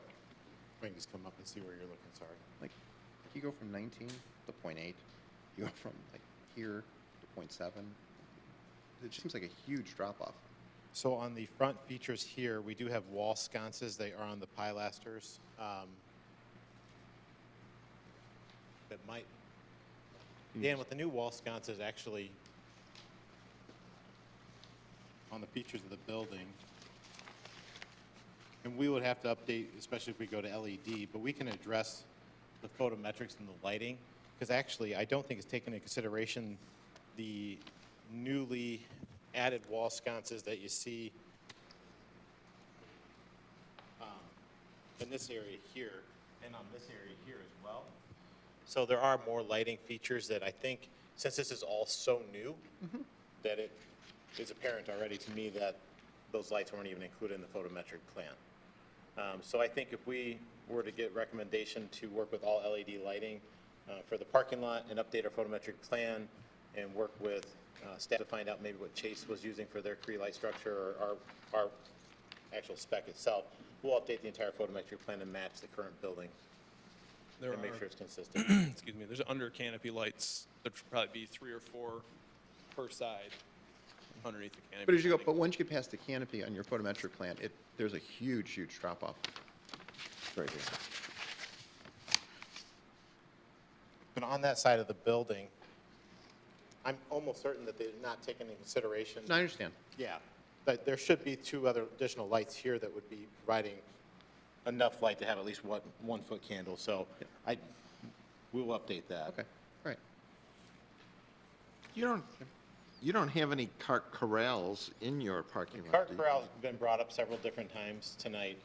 So we do not have exterior cart corrals in our parking lot. It's just right next to the building. Aldi has a unique system where it's a cart rental system. You can see it right here. So our front entrance doors are in this vicinity facing to the east, and we store our carts inside this area here. This is a footing foundation wall.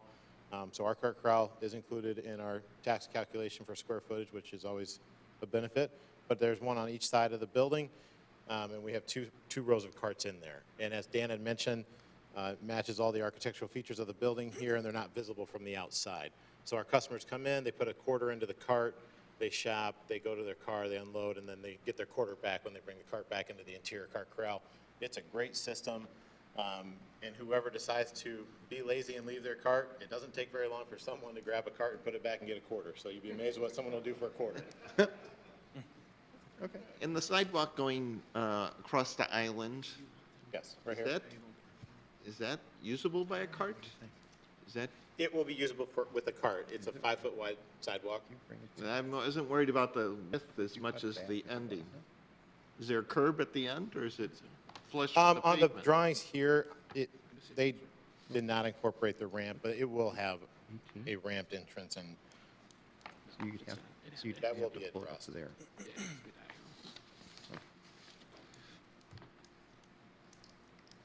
Is that depicted anywhere on any drawing?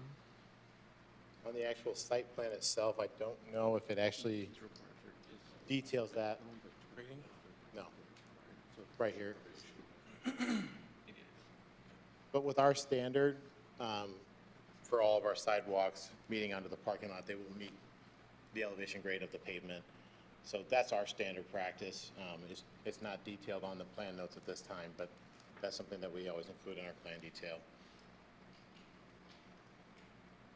Okay, any other questions? The other thing that we talked about was possibly adding another sidewalk across. Oh, that's right. But That'd be, Cal didn't write it down. You got it, that be on the site plan?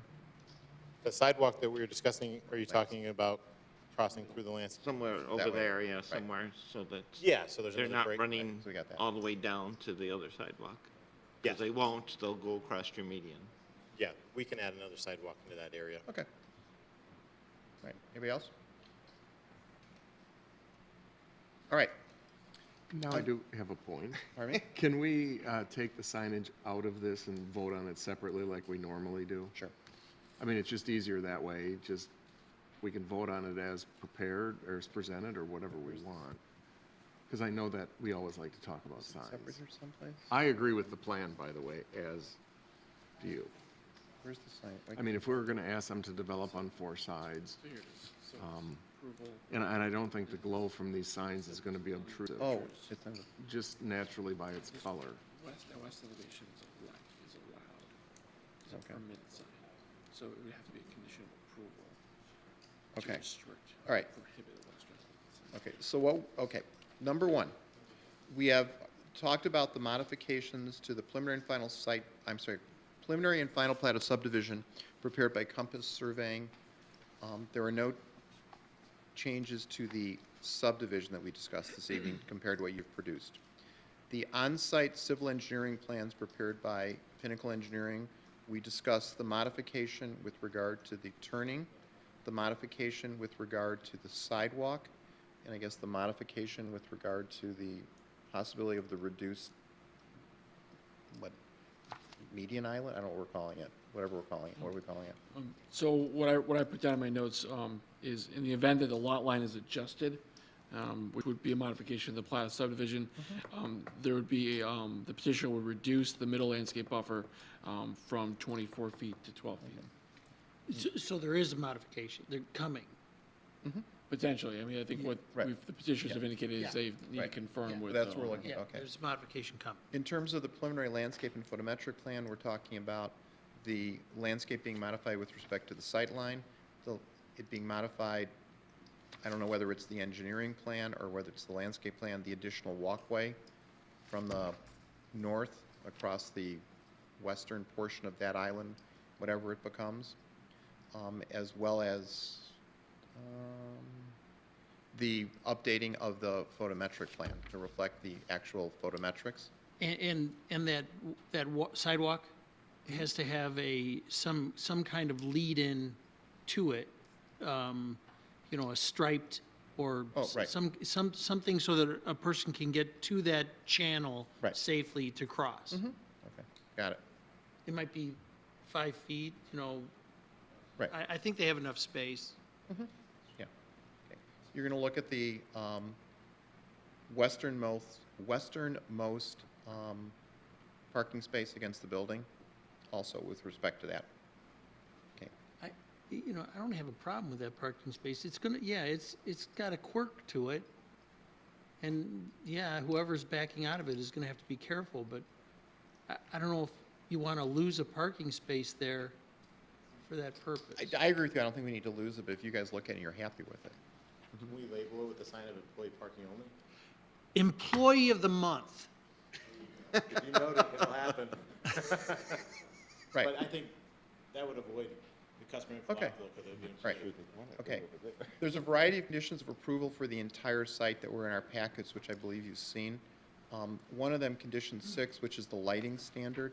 We agreed, and I think you agreed to modify it, that although it reads with the current archaic village ordinance at 400-watt bulbs, it would be or comparable LED, as discussed this evening. We could just say 400-watt Equivalent, okay, in LED, okay? That'd be fine. In terms of condition 20, which was raise the wall screening the truck, that we're deleting. from the conditions of approval. And then the last thing is, and I'm not quite sure where it goes, I guess it's on the architectural elevations. There seems to be a consensus on the commission that it would be, the architectural elevations would be for the higher parapet wall. Unless you wanted to separate that out as a separate item, unless they're, I think we all, I think most of us I were think in we all agreement. agreed, so it would be there. okay. Yes? Just wanted to remind you of the square footage of the signage. Oh, Are we gonna, is we're that gonna be on a totally We're gonna do the sign, separate- we're gonna do Okay. sign separately. Okay. So what we do is we have, on this commission, a standing motion to recommend approval that the commission can vote yea or nay on. The first recommendation would be approval of a special use permit to amend the planned unit development to allow for certain site plan changes. And we're gonna delete the signage and we'll do those separately. Subject to the conditions of approval as just discussed and the modifications to the various plans, right? So we need a second for that. Any discussion? Okay, we need a roll call. Commissioner Baloo, Yes. Commissioner Cotton, Yes. Commissioner Hesner, Yes. Commissioner Heidner, Yes. Commissioner Mulcron, Commissioner Gorak, Yes. Chairman Morris. Yes. Okay. Secondly, we have a motion to recommend approval to amend the plat of subdivision consistent with what we've just discussed, as well as the conditions of approval for the entire site. And we need a second for that. Second. Okay, any discussion? All right, need a roll call. Commissioner Cotton, Yes. Commissioner Hesner, Yes. Commissioner Heidner, Yes. Commissioner Mulcron, Commissioner Gorak, Yes. Chairman Morris, Yes. Commissioner Baloo. Yes. Okay. Next, we have a motion to recommend approval of the preliminary and final site and landscape plan approvals consistent with the changes or modifications to the plans as well as the conditions of approval as previously discussed. We need a second for that. Second. Any discussion? Yes. Well, hold on. Okay. Yes. Yes, there's you get to discussion. discuss. Sure. I am not going to vote in support of the site plan as I don't feel that it's there yet. I think it's close, and I think we talked about a lot of things here tonight, but my opinion is that there's more to it on that entrance, and a lot of people are gonna go in and out of this thing, and the last thing we wanna do is create a bottleneck or something that's not as safe as it could be, because we looked at a sketch and we felt that it was the right thing to do. And I think that's a good point, because we really, because we recommend to the village board, if they can come up with a suitable solution when they go to the board, then they can approve it. I actually would agree with you. Anybody else? I had a question about how tall the retaining wall is. The retaining wall adjacent to the detention, or? They have another one? You know, I don't have that in front of me. I'd have to verify. Because that's not them. Do you That's know not- how? No, it Yeah. Oh, would that's be, not them? No. no, the detention pond would be, still remain on the subdivided lot, which would be lot 4. Right. All these would be lot 5. Then So the do they retaining have wall. a retaining wall at all, though? I believe they've identified some sort of retaining wall, but I'm not exactly certain what the height of that is. But Someone's it gotta isn't come on the, answer my it isn't on question. lot 5, though. Another carryable building. is- Right.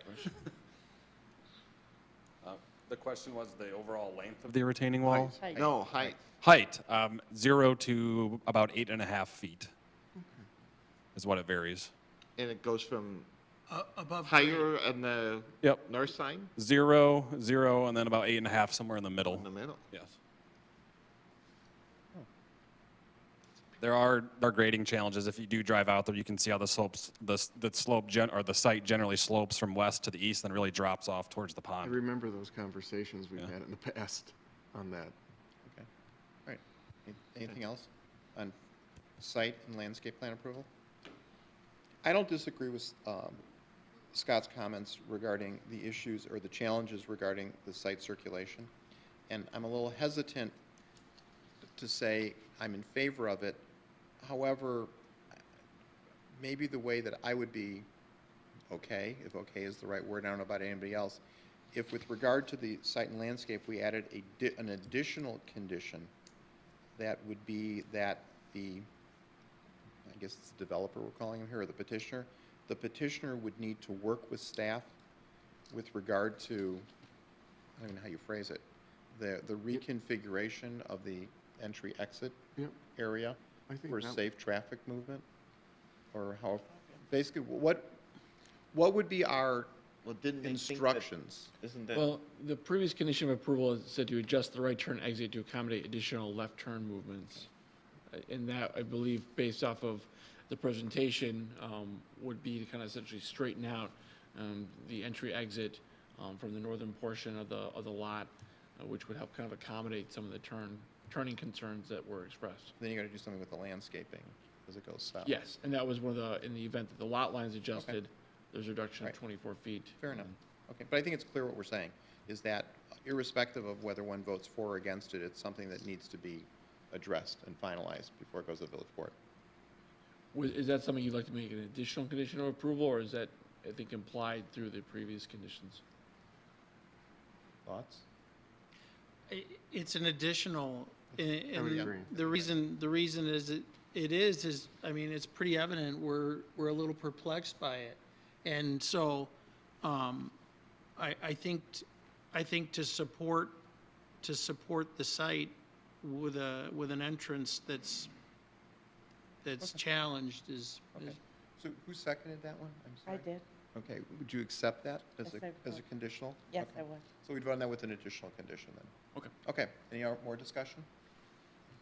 I'm not sure what that condition is now. So that condition would be for the petitioner to work with staff to reconfigure the entry exit to enhance the circulation within the site. And maximize. My only safety. concern with that is they've already done that, and this is what they came up with.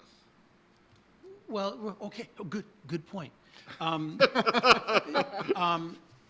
There's been That's what scares me. there's been a few things, you know, I'm gonna speak from Scott Hesner's point of view, there's been a few things this evening that I've differed in opinion from staff's opinion. So, I respect staff a great deal. They typically do a great job. I'm differing in opinion You want it to come on back? this. Is that what you're suggesting, really? I'm just suggesting that I am not going to support it. I understand that, but would you prefer it to come back? I don't want to waste these people's Yeah. time. I really don't want to waste their time. It's valuable, but I can't support the site the way it is right now. Well, it's That doesn't mean it can't move forward to the it's not village gonna be board. that way from our motion, though. Well, it doesn't mean it can't move forward to the village board and let them work it through. Right. You know, to stop it here may not be the best thing for this. I would agree with that. But that doesn't mean that I can support it. And if we feel that it's not correct the way it's presented, we turn it down, and then they can They- modify they- it for the they village obviously- board. They will know that there is a concern. Yep, I think that's the right way to go, rather than make them come back. Okay, all right.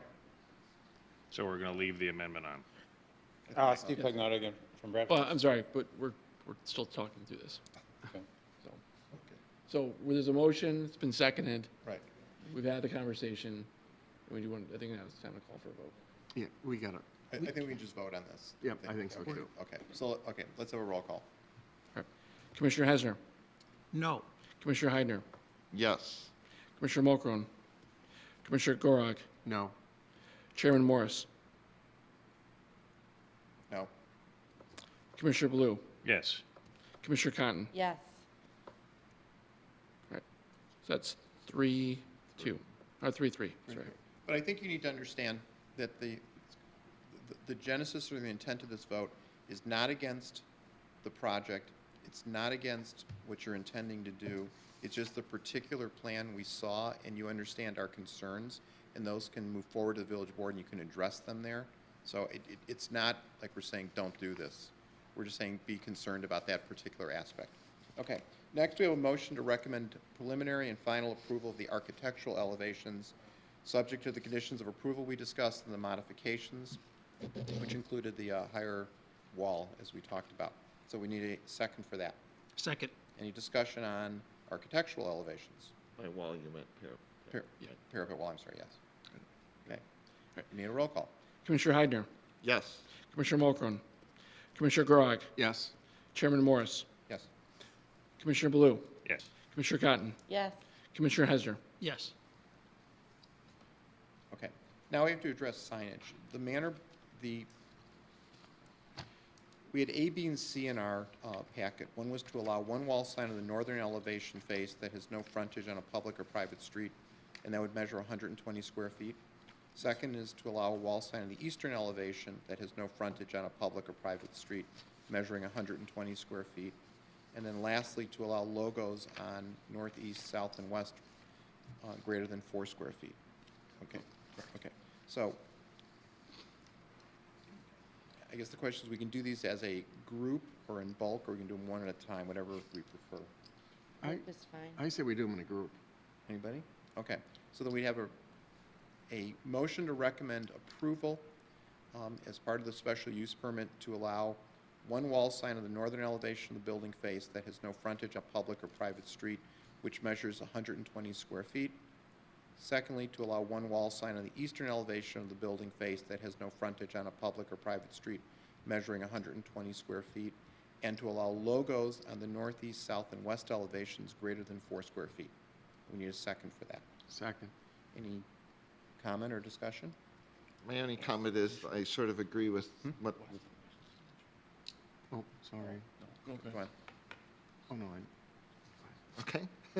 I'm sorry. My only comment was that I agree with what one of the residents say, that there isn't really a need for one on the western side.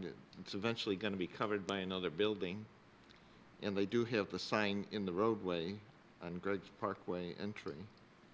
So I don't think there's a need for it, but that's the only one that that's one of the two that they are entitled to have for some strange reason. So that would be a condition of approval. That would be something you have to add to restrict that use.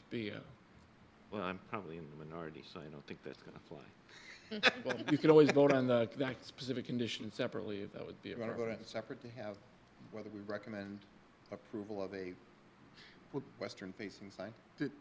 Didn't we just have a motion and a second? Right. So We did, but Do we we can have- also do a second one as well. Okay, Yeah, got it. Okay. Okay, so why don't we vote on this one first? Okay. Unless there's any more discussion. Okay, we need a roll call. All right. Commissioner Mulcron, Commissioner Gorog, Yes. Chairman Morris, Yes. Commissioner Blue, Yes.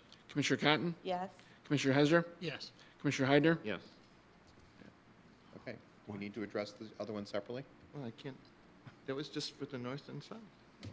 Okay, so, It wasn't for the west. okay, so let's do this so that it's abundantly clear. We would have a motion to recommend as an additional condition of approval would it be a sign not to exceed 120 square feet on the western elevation of the building? Did I say that right? Yes. I think? We would need a second for that. Second. Any discussion on that? Can you say the motion again? No. As an additional condition of approval, we would recommend that there could be a sign on the western elevation of the building not to exceed 120 square feet. Okay, so that's two permitted. Yes. Permitted. Okay, Yes. gotcha. 2 So permitted. you're a no. Right, okay. Any other discussion? Do we get a second? I'm sorry? Yeah. We did. Yes, you Yes, did. we did. Okay. And with that, we need a roll call. Commissioner Gorog, Yes. Chairman Morris, Yes? Commissioner Blue, Yes. Commissioner Cotton, Yes. Commissioner Hesner, Yes. Commissioner Heidner, No. Okay. Commissioner Mulcron. Okay. What else could we do for you this evening?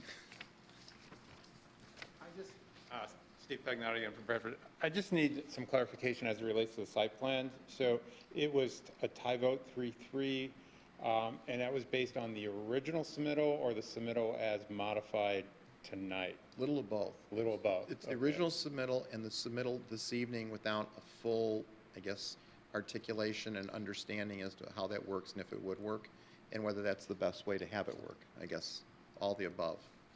Okay, and since it was kind of an impromptu sketch, it wasn't adequate time to review. That's Right. what I thought. Thank you very much. You're right.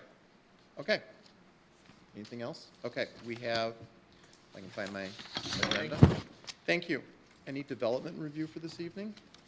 Just a couple brief items. The village board reviewed a request by the Taxman Corporation for financial assistance at the Commons 2 property located at the Port Clinton Place Planned Unit Development. They were requesting $1 million for the construction of the previously approved 80-unit town apartments.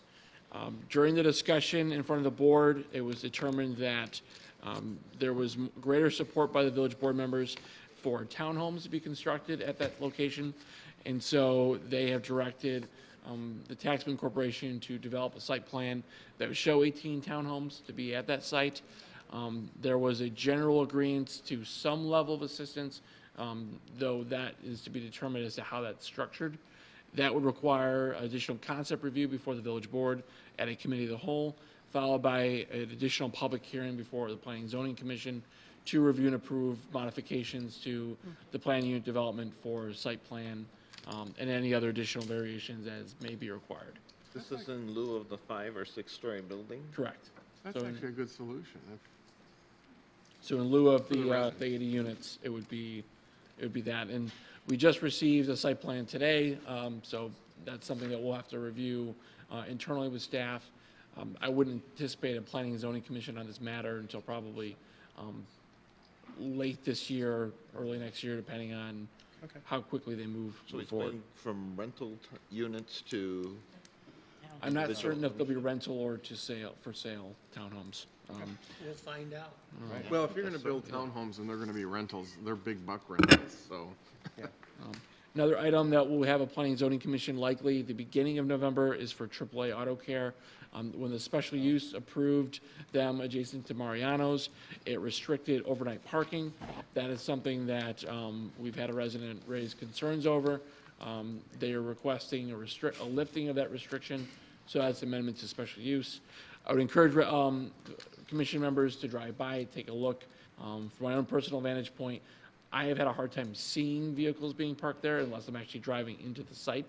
And so the existing landscaping seems to do a sufficient job for screening, but I would, again, encourage folks to take a look. And then lastly, Nostalgia Homes, which is located adjacent to the police department building. They're requesting a site plan change to allow for additional parking lot to be located there. And so that might be going for the Planning and Zoning Commission. I need to confirm whether or not a public hearing is required. Currently, it's my understanding that the annexation agreement controlling that property does not require a hearing as much as a meeting. Okay, that's good. Okay. And then we have the approval of the minutes of September 6th, 2017. Any comments on those? Okay, now we move to approve? Okay, we need a second. Second. We can do it by acclamation. All in favor? Aye. Anyone opposed? There's nothing else. We have a motion to adjourn. We need a second. All in favor? Aye. Okay, we're adjourned.